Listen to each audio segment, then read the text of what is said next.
So hello everyone, hope आप सब एकदम मस्त होंगे, एकदम बिंदास होंगे, एकदम सुपर होंगे।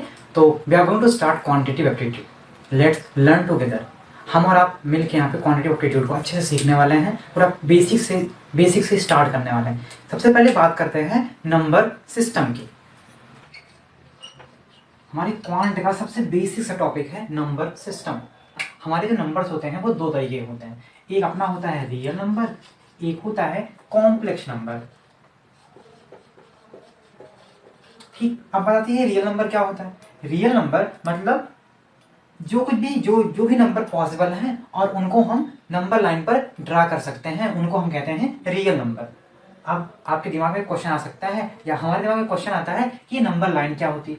नंबर लाइन का मतलब होता है एक ऐसी लाइन जो एक्स और वाई एक्सिस पे हो और हम अपने नंबर को इस पे शो कर सकें, उन्हीं को हम कहते हैं रियल नंबर। ठीक, जैसे हमको 4 को शो करना है तो हमने 4 को यहाँ पे शो कर दिया। जैसे हमको 4, 4 शो करना है तो हमने 4, 4 को शो कर दिया। ये अपनी नंबर लाइन होती है। ठीक, अब बात आती है कॉम्प्लेक्स नंबर क्या होता है।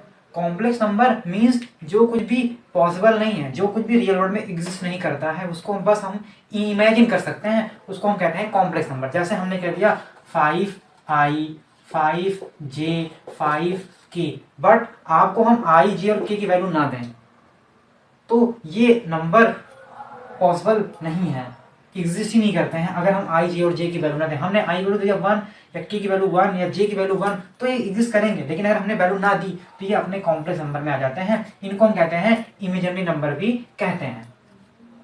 ठीक, अब अपने रियल नंबर के बाद हमारे पास दूसरा नंबर आता है। रियल नंबर के बाद अपने पास दूसरा नंबर आता है।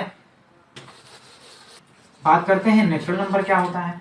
All counting numbers are known as natural number. सभी 1 टू इनफाइनाइट जितने भी नंबर होते हैं वो होते हैं नेचुरल नंबर। अगला नंबर अपने पास आता है होल नंबर। बात करते हैं कि होल नंबर क्या होता है। Whole number all number including zero known as whole number. Means 0 to infinite जितने भी नंबर होंगे वो होंगे अपने होल नंबर। ठीक, फिर अपने पास आता है इंटीजर। ठीक, बात करते हैं इंटीजर क्या होता है। Integer means all the number including 0 minus and positive. जितने भी नंबर होते हैं वो सब इंटीजर में आते हैं, चाहे वो 0 हो या 1 हो या -1 हो या -2 हो, ये सभी हमारे इंटीजर में आते हैं। ठीक, अपने पास दो नंबर होता है, एक होता है रेशनल नंबर, एक होता है इरेशनल नंबर। बात करते हैं रेशनल नंबर क्या होता है। Rational number are those number which can be written in p by q form but q not equal to 0। written in p by q form but q not equal to 0।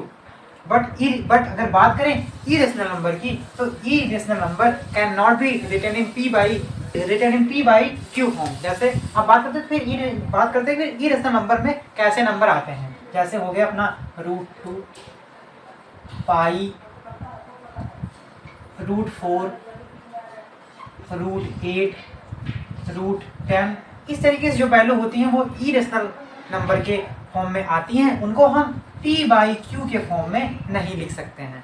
हमारे जितने भी decimal number होते हैं, चाहे वो terminating हो या non terminating हो, वो रेशनल नंबर के अंदर ही आते हैं। अपने पास एक क्वेश्चन आता है जैसे, ठीक, इसको हम p by q के फॉर्म में तो बड़ी आसानी से लिख देते हैं =5/10। बट अगर यही क्वेश्चन कुछ इस तरीके से दिया हो तो इसको लिखने में थोड़ी सी प्रॉब्लम आती है, बट इसको हम लिख देते हैं। क्वेश्चन है, अपने पास एक क्वेश्चन है, convert 0.23 bar into p by q form. ठीक, हमने क्या किया, हमने x = 0.23 बार को मान लिया। ठीक, हमने अब देखो यहाँ पे क्या है, यहाँ पे कितने डिजिट के बाद पॉइंट है, 2 डिजिट के बाद पॉइंट है। हमने क्या किया, 2 0, हमने क्या किया, इसको 100x से मल्टीप्लाई कर दिया। हमने इसको 100x से मल्टीप्लाई कर दिया तो ये हो जाएगा 23 + 0.23 बार। फिर हम ऐसा लिख सकते हैं, बिल्कुल लिख सकते हैं। हमने क्या किया, अब यहाँ अगर आप देखेंगे तो हमने x इक्वल टू 0.23 बार माना है, तो मतलब 100x equal to 23 plus x लिख सकते हैं, बिल्कुल लिख सकते हैं। तो x अपना इस आएगा 99x equal to 23, x equal to 23/99। तो 0.23 इक्वल टू 23/99 होगी वैल्यू। अगर अपने पास दिया है 0.55 बार, तो इसकी वैल्यू क्या होगी, इसकी वैल्यू होगी 55/99। होप ये चीजें आपको अच्छे से क्लियर हुई होंगी। अब हम बात करते हैं डेसिमल नंबर की। हमारे पास जो डेसिमल नंबर होते हैं वो दो टाइप के होते हैं, एक होता है टर्मिनेटिंग, एक होता है नॉन टर्मिनेटिंग। टर्मिनेटिंग का मतलब हुआ जैसे 0.5000000, तो ये होता है टर्मिनेटिंग में आता है ये, ठीक। मतलब अगर हम इस जीरो को यहाँ से हटा दें तो इसकी वैल्यू 0.5 ही रहेगी। लेकिन अगर बात करें नॉन टर्मिनेटिंग की, अगर हम बात करें नॉन टर्मिनेटिंग की, मतलब 0.3378887 इस तरीके से जब नंबर होते हैं उसको हम बोलते हैं नॉन टर्मिनेटिंग। मतलब इसको हम लिख सकते हैं 0.378 बार, मतलब कि 3 7 और 378 बार बार रिपीट हो रहे हैं। जैसे अपना हो गया 0.333333, तो इसको हम लिख सकते हैं 0.3 बार। तो ये हो गया अपना टर्मिनेटिंग, ठीक। ये एक पॉइंट इसमें रेशनल नंबर में और आपको ऐड करना पड़ेगा, एक पॉइंट और आपको रेशनल नंबर में ऐड करना पड़ेगा कि जितने भी हमारे डेसिमल नंबर होते हैं वो रेशनल नंबर के अंदर आते हैं। मींस इनको हम p/q के फॉर्म में लिख सकते हैं। बट यहाँ पे एक प्रॉब्लम और आती है, और वो प्रॉब्लम ये होती है कि जैसे हमको 0.5 को अगर p/q के फॉर्म में लिखना हुआ तो इसको हम 5/10 लिख देते हैं। लेकिन बट अगर यही हमारे पास हो 0.33, तो इसको हमको p/q के फॉर्म में लिखने में थोड़ी सी प्रॉब्लम होती है। तो इसको कैसे लिखते हैं, इसी को यहाँ पे हम सॉल्व डेसिमल नंबर के केस में डेसिमल नंबर के केस में अपना एक क्वेश्चन और देखते हैं। जैसे हमारे पास एक क्वेश्चन होता है 0.123, यहाँ पे 2 और 3 पे बार है, इसको हमको कन्वर्ट करना है p/q के फॉर्म में। इसको हमको कन्वर्ट करना है p/q के फॉर्म में, इसको हमको कन्वर्ट करना है। तो इसमें हम क्या करेंगे, अब यहाँ पे तो हम x इक्वल टू 0.123 बार तो मान नहीं सकते हैं, क्योंकि यहाँ पे हो क्या रहा है, यहाँ पे अपना 1 जो है वो रिपीट नहीं हो रहा, लेकिन 2 और 3 बार बार रिपीट हो रहा है। तो इसके लिए हम क्या करेंगे, हमने क्या किया, हमने 10 से इधर और इस साइड मल्टीप्लाई कर ली। हमने लिख दिया 10x इक्वल टू 1 प्लस 0.23 बार। इससे पहले वाले क्वेश्चन में हमने बात की थी, इससे पहले वाले क्वेश्चन में हमने 0.23 बार की वैल्यू आपको निकाल के बताई थी कि 0.23 बार की वैल्यू p/q के फॉर्म में क्या होती है। तो 0.23 बार की वैल्यू p/q के फॉर्म में होती है 23/99। तो हमने क्या किया, 1 प्लस 23/99 यहाँ पे लिख दिया, और इसको जब हम सॉल्व कर लेंगे तो जो वैल्यू आएगी,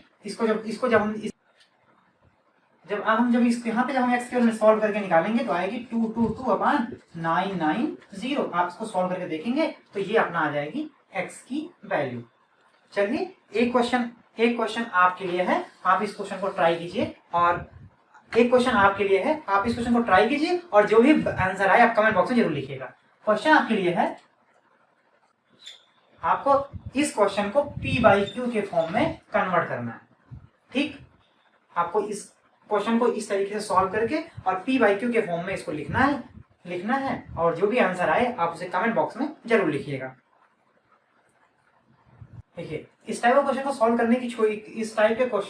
करने की एक ट्रिक होती है, क्योंकि होता क्या है कि जब एग्जाम में इस टाइप के क्वेश्चन आते हैं, तो अगर आप इस क्वेश्चन को पूरी तरीके से सॉल्व करने लगेंगे आपको बहुत ज्यादा टाइम जाएगा। तो एक छोटी सी ट्रिक है इस क्वेश्चन को सॉल्व करने की। जैसे अपना ये क्वेश्चन है, इस क्वेश्चन का आंसर हमको निकालना है। हमने क्या किया, हमने लिख दिया 1 2 3 अपान, अब क्या करना है, जो हमारे मतलब जिनके ऊपर बार लगा हुआ है उतने 9 आपको लिख देना है, और जिस पे बार नहीं लगा हुआ है, जितने पे बार नहीं लगा हुआ है उतने 0 आपको यहाँ पे लिख देना है, और यहाँ से आपको जिस डिजिट के ऊपर बार नहीं लगा है उसको माइनस कर देना है। तो हम इसको माइनस करते हैं तो 122/990।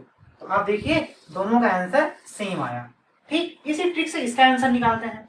जब इसी ट्रिक से हम इसका आंसर निकालेंगे तो हमारे पास क्या होगा, हमारे पास होगा 1234 माइनस 12 अपान, अब 2 डिजिट है जो रिपीट कर रही, बार बार रिपीट कर रही है, मतलब 2 9 और उसके बाद 2 0।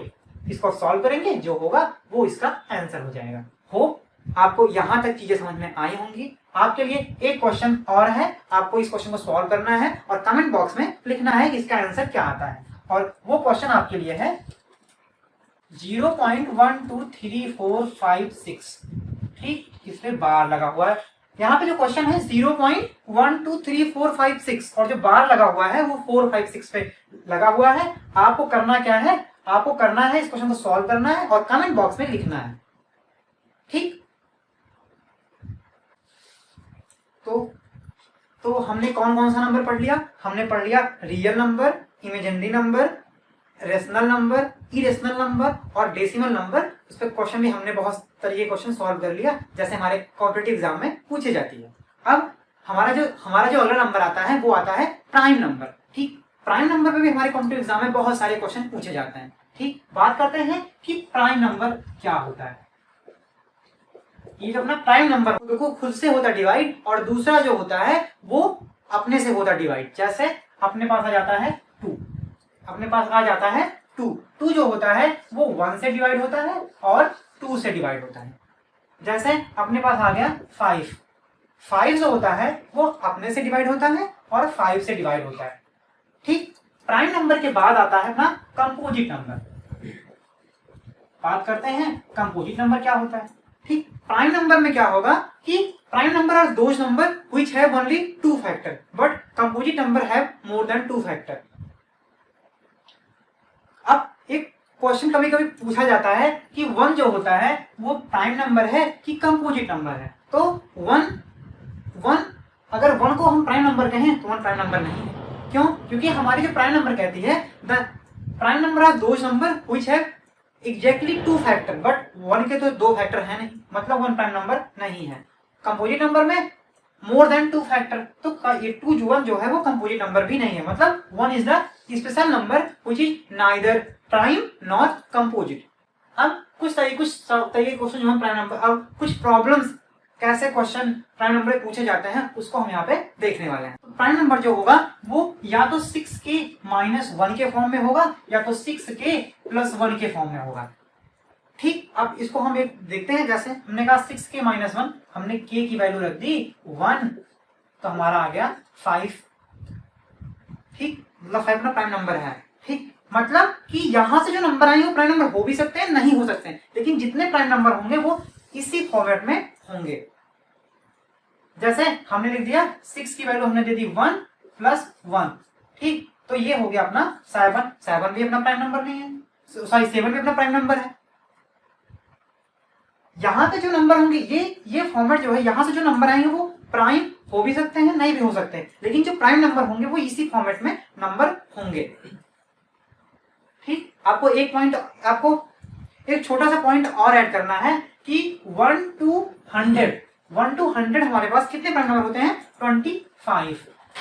आप चाहें तो आप इसको देख भी सकते हैं, आप चाहें तो देख जैसे हो गया अपना 1 3 5 7, इस तरीके से आप निकालेंगे तो 25 ही एग्जैक्टली 25 प्राइम नंबर आएंगे। Means 25 prime number between 1 to 100। अब एक पॉइंट यहाँ पे और आता है कि मतलब अगर 1 से 100 तक, अगर 1 से 100 तक 25, तो 101 से भी 200 तक 25, मतलब 1 से 200 तक 50। लेकिन ऐसा नहीं है, हमारा जो 2 है, सॉरी हमारा जो 5 है वो प्राइम नंबर है, बट हमारा 105 प्राइम नंबर नहीं है। अब इसके बाद अपने पास जो नेक्स्ट नंबर आता है वो आता है परफेक्ट नंबर का।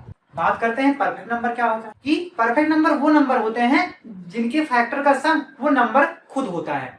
जैसे अपने पास आ गया 6, ठीक, आप 6 का फैक्टर निकालेंगे तो 6 का फैक्टर की अपने पास होगा 1 2 3।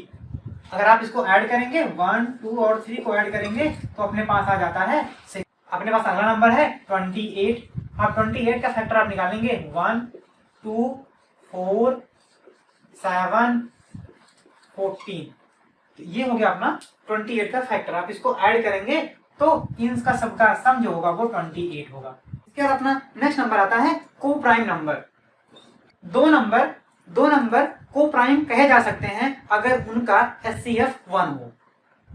अगर उनका एचसीएफ 1 हो, जैसे अपना हो गया 7 और 8, ये जो है ये पेयर ऑफ को प्राइम नंबर हैं। आप इनका एचसीएफ निकालेंगे तो वैल्यू आएगी 1। जैसे अपना 2 3 हो गया, ये पेयर ऑफ को प्राइम नंबर हैं, इनका एचसीएफ होता है 1। अब आप कहेंगे कि एचसीएफ क्या होता है? ऐसे मतलब होता है हाईएस्ट कॉमन फैक्टर। आप इनमें अगर फैक्टर निकालेंगे, अगर आप इनमें फैक्टर निकालेंगे तो वो आएगा 1। सबसे हाई फैक्टर जो होगा वो 1 आएगा। आगे वाली आने वाली वीडियोस में हम एचसीएफ को और भी डिटेल में समझने वाले हैं कि एचसीएफ होता क्या है और किस तरीके से कॉम्पिटिटिव एग्जाम में एचसीएफ से क्वेश्चन पूछे जाते हैं। चलिए बात करते कुछ क्वेश्चन प्राइम नंबर पे।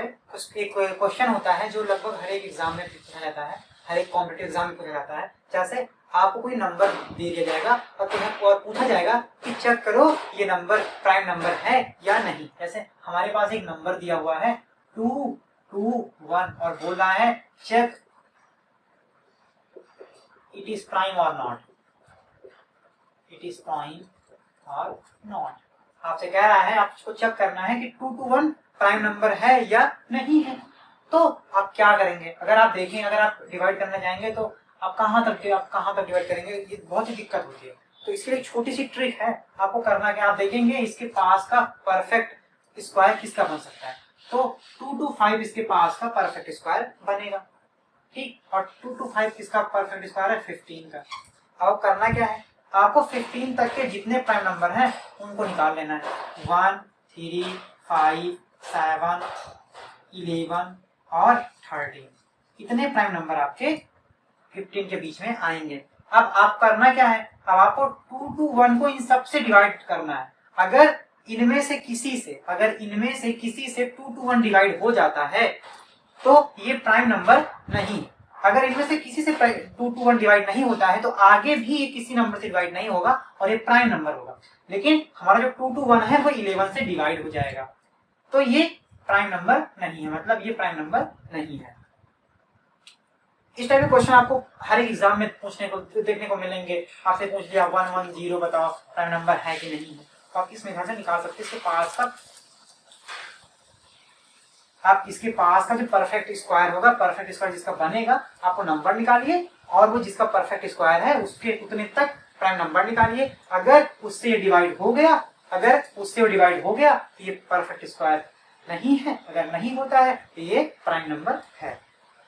आपके पास एक क्वेश्चन दिया हुआ है, ठीक। इसका ऑप्शन आपके स्क्रीन पे आ रहा होगा। हमारा क्वेश्चन कह रहा है कि हमारे पास कह रहा है कि the remainder obtain when any prime number greater than 6 divide by 6 must be, ठीक। हमारे पास जब भी कोई प्राइम नंबर 6 से बड़ा होता है और वो 6 से डिवाइड होता है तो इनमें से कौन सा ऑप्शन सही है, मतलब उसके कितने रिमाइंडर आते हैं। जैसे हमने सपोज कर लिया कि हमारा जो क्वेश्चन है, हमारा जो प्राइम नंबर है वो 7 है, हमारा जो प्राइम नंबर है वो 7 है, ठीक। अब 7 को हम डिवाइड करेंगे, हमने क्या किया, हमने 6 को 7 से डिवाइड कर दिया, ठीक। हमने 6 को 7 से डिवाइड कर दिया तो हमारे पास रिमाइंडर कितना आ रहा है? 1, ठीक।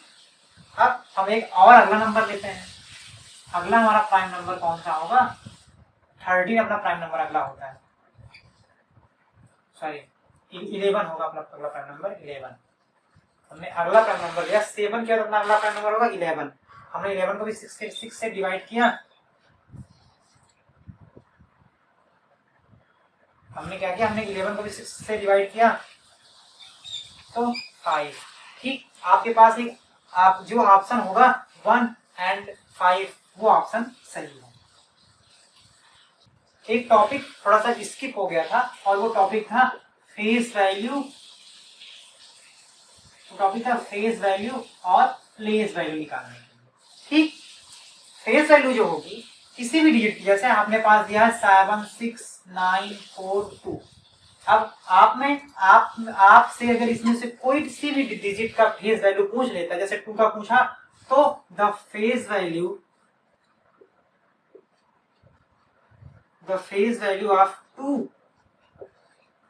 the face value of 4 is 4, the face value of 9 is 9। ठीक, बट अगर यही बात आती है प्लेस वैल्यू की,